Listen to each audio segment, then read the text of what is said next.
हिमाचल प्रदेश में भी बारिश ने तबाही मचाई है। खबर राजधानी शिमला से मिल रही है, जहां भारी भूस्खलन की खबर है। कोटखाई के रावला क्यार के पास पूरी की पूरी पहाड़ी दरक चुकी है। गुम्मा बागी रोड लैंडस्लाइड से अवरुद्ध हुआ है।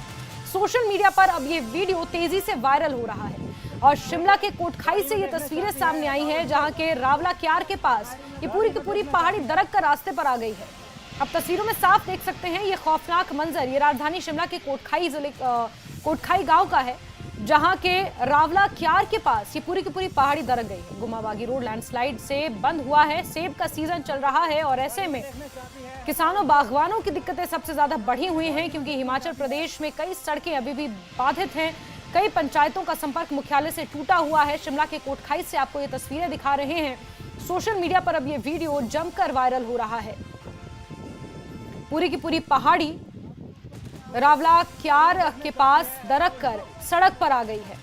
आप ये तस्वीरें राजधानी शिमला के कोटखाई से देख रहे हैं। शिमला से थोड़ी दूरी पर कोटखाई एक गांव पड़ता है, जहां पर भारी मात्रा में सेब के बागान है, सेब के बागीचे हैं और वहां से इस वक्त सेब का तुड़ान हो रहा है। भारी संख्या में सेब से लदे वाहन मंडियों तक पहुंचाने की कवायद हो रही है, लेकिन रास्ते और मौसम साथ नहीं दे रहा है, जिसकी वजह से किसान बागवान खासे परेशान हैं। और उसी की एक बानगी इस वक्त आप अपने टीवी स्क्रीन पर देख रहे हैं, जहां शिमला में भारी भूस्खलन हुआ है। कोटखाई के रावला क्यार के पास ये पूरी की पूरी पहाड़ी दरक कर रास्ते पर आ गई है।